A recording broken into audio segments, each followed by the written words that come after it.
Sports Radio 610 on the road. The Drive is on the road. The Drive is live here, Radio Row here in New Orleans. And it's been a good time, but it's some serious business today, Clint, as Nick Caley. Nick Caley he's the guy. He is the guy that the Houston Texans as the new OC, as the new offensive coordinator. And if you're looking for the history of him currently, he has been the Rams tight end coach, passing game coordinator for the last couple of years. But he also has major ties with the New England Patriots, as he was there for multiple years and actually there crossing over with Nick Caserio. So Caserio's very familiar with Nick Caley and has had multiple opportunities to become an OC, or at least interest in becoming an OC. I know this year there was heavy interest in him by the Jets, and he turned down the gig. I know he was up for it multiple years ago when Belichick was still in New England, but he decided to go with Matt Patricia and Joe Judge. So he was kind of up with there, remained there, and then he moved out to the Rams under Sean McVay. How much of that is to you like a positive thing? As we've talked about it, I think he can potentially work. What do you think are the best assets that Nick Caley can bring as he has been to multiple places? Yeah. What are the best things? What's the positive thing that you look at and you're like, all right, this is why I think this could work? Look, I think one thing that Nick Caserio and DeMeco Ryans do most of the time and have done a really good job I think, in Houston is they hire great coaches. Right, let's get beyond the can he call a play, can he manage a game, can he manage the $1 million personalities in the building, yada, yada, yada. He can coach football. They hire really good coaches of the game on the grass on a daily basis. I think he'll be really, really good there.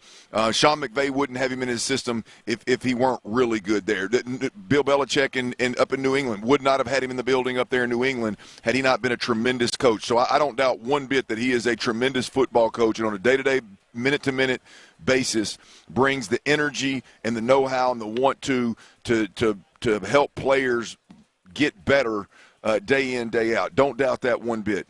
The huge plus of bringing in an offensive coordinator that has similar terminology and the offense not having to start over at ground zero and build up with CJ Stroud and this offense. CJ Stroud, knowing the terminology, should be a big-time plus for this football team. And look, other than that, I don't know.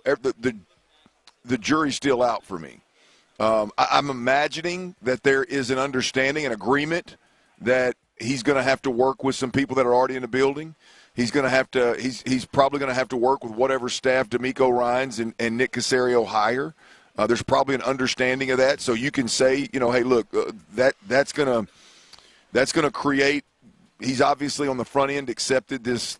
Hey, it's a collaborative effort to play offensive football in Houston. So I'd imagine that's a plus. It's a fit. I don't like it, but it's a fit for what they seem to want their offensive staff to look like and how they want their offensive staff to operate. So, there are some pluses, and you're right. Everybody on the text line that's saying, "Oh, well, right, it can work." You're right. This guy has been a hot candidate for the OC job in a few places.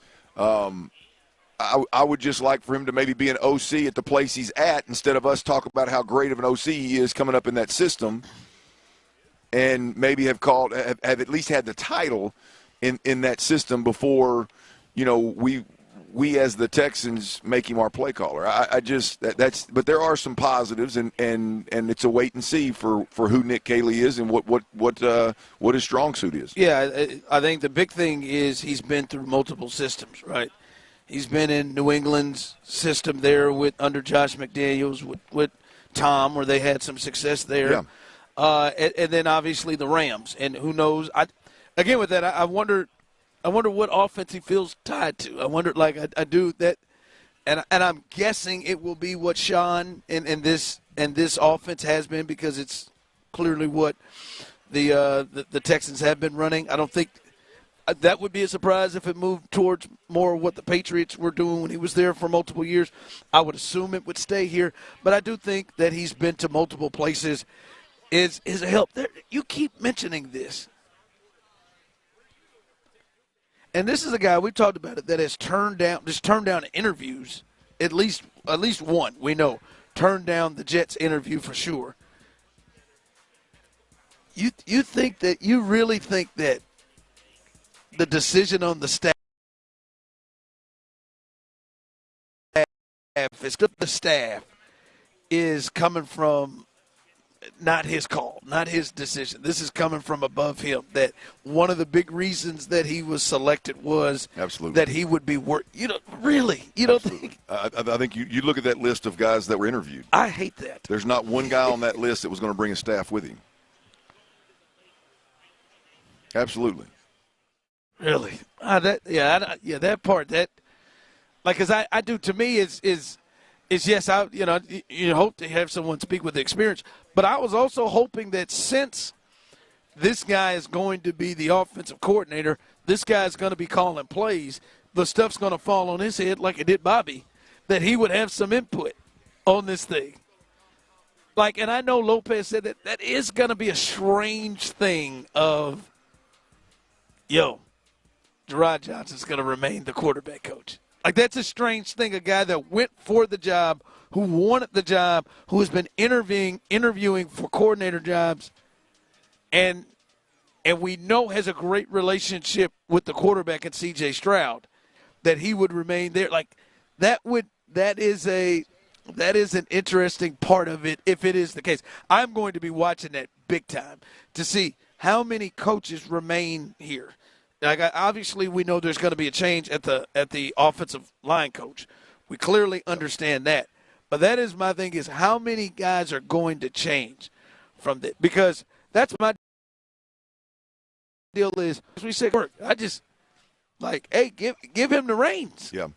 And you don't think that at all is occurring? Well, look, I think it's a risk hiring somebody that's never called plays, never built a plan, never managed these people, a team, an offensive unit. I think that in itself is a risk.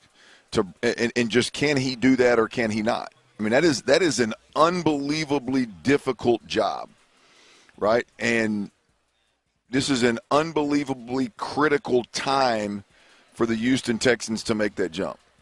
To then, on top of that, task this guy or allow this guy to come in here and hire the whole offensive staff? Yeah, no, I can't. I can't see that being the plan. I understand where you come from, but I'm just damn, he ain't gonna get any. I would be willing to bet you that the next time we hear from probably Nick, it will just be. It'll just flow out, man. We put this offensive staff together with intent, with a plan. Yeah. What are you gonna bet? You think that it's some sort of verbiage of that we put this. You got two choices. Hey man, we hired Nick and we let Nick bring his offensive staff in and he's really, or hey man, we put this thing together strategically for a reason. I mean, I'd probably lean towards the latter. You jump in here, 713-572-4610. Those of you on YouTube and Twitch, what are the biggest things that are on the task list for Nick Caley? What are the biggest things? Obviously, there's a change that was made. Bobby Slowick was relieved of his duties after 2 years, one really good year, and then I think a very up and down year for Bobby Slowick with injuries and poor play up front. What are the things that Nick Caley has to come in and the expectation is this is what you fix? Because I still think the Texans are in we got to win right now and try to get past the divisional round and get to the AFC Championship game. And they clearly believe the coordinator held them back for that. So what are the things, 713-572-4610, YouTube and Twitch, you can jump in on this. What are the things that Nick Caley has to improve?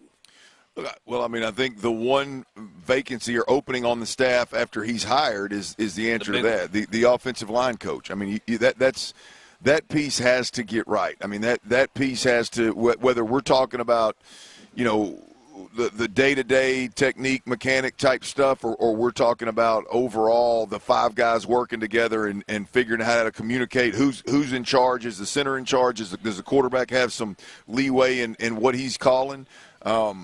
That's got to get – to me, that is absolutely – when we're talking football things, X's and O's, that part of it has to get corrected ASAP.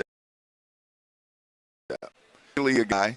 I'll go back to what I heard D'Amico Ryan say shortly after the season. I don't remember which one of the pressers it was, but one of his pressers, he was asked about guys wanting guys to take time off and when are they coming back. And he said, look, man, after the Super Bowl, we got to get back and we got to get ready to work, right? That's got to include everybody. And I'll be honest with you, the first one in the building should be the offensive line. Shaq Mason, Laramie Tunsil, Titus Howard, Juice Scruggs, Jarrett Patterson, they should be the first ones in the building. They should be knocking on the door every morning to get in the building. Those guys have to get right. Okay? Plain and simple. That's been the biggest issue the last 2 years. If you're, front. I mean, I'll be honest. I don't know whose fault it is. Right? I'm not a big blame guy here, but I don't know whose fault it is that CJ Stroud was the most pressured quarterback in the NFL, one of the most pressured quarterbacks in the NFL. But if you're an offensive lineman, particularly one with a C on your chest and you got big money, or you're in here, you're making $10+ million a year and you've won a Super Bowl and you were brought in here to tighten things up and shore up the middle of the offensive line, or you were drafted in the second round and expected to come in here and play, you should lose sleep at night. You should be embarrassed that your quarterback was the most pressured and most hit quarterback in the NFL. That shouldn't sit well. Now they ended on a better note in terms of running the football, so I can see where you may sleep a little better at night. But when it's all said and done, that group should lose sleep about the performance and the fact that their quarterback got the hell beat out of them this year. And maybe was one of the big things that led to the firing of the OC. There is some truth to, hey, you get another voice out there and you're willing to adjust and do some things differently. Then that offensive line executes differently. There are so many pieces that go into how poorly they protected the quarterback overall this year that it's bound to get better with change, right? I mean, if you just change the O-line coach and it's a technique and mechanic thing, it gets better, assuming he's better, right? If you change the play designer and the play caller and they're protecting differently, you would assume it gets better. If you allow your quarterback the ability to redirect the pass protection, then it gets better, right? If your center is a better communicator, which I would expect Juice Scruggs and Jarrett Patterson to be, the O-line of protection gets better. So I don't know how the protection doesn't get better and more consistent with this change. Yeah, it should. But that's the number one priority, no doubt about it. Yeah, as people are coming in, that's what people are saying. Number one thing he needs to fix thing that's going to be on his plate, right? Whether you like the hire or not, what are the things he has to improve? A lot of people went there with the offensive line. Someone said they're happy that his background's at tight ends because that position needs to improve. And then somebody said, we need to see the old CJ.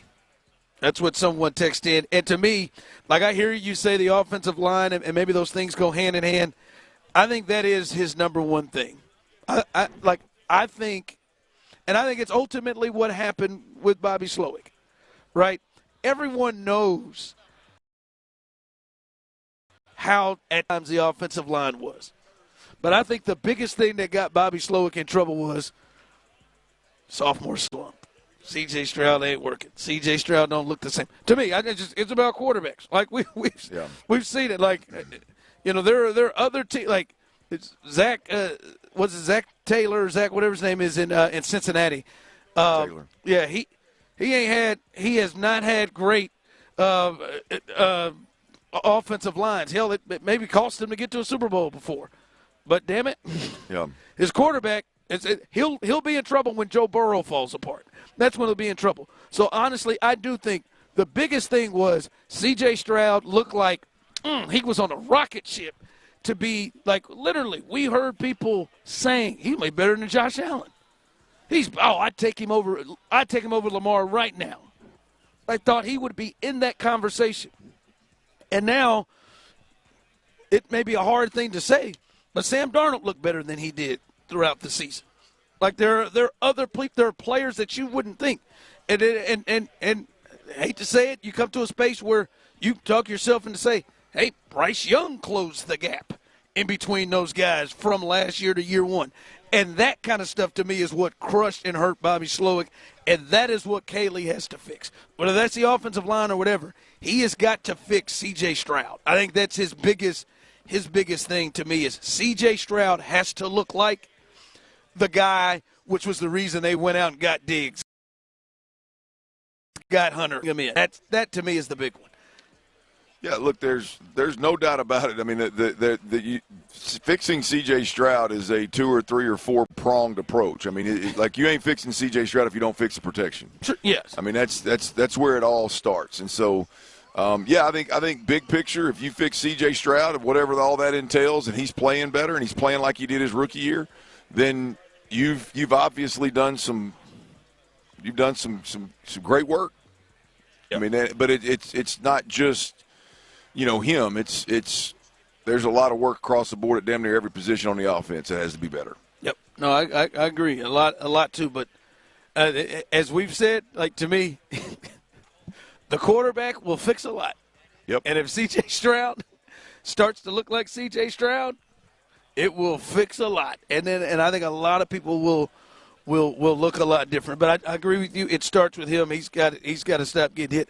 And I wonder if they will give him better pieces up front that will help him be able to do that. So Nick Caley's got a lot in front of him again. Hopefully this is something that works for the Texans. But those are the big things. Got protection, C.J. Stroud.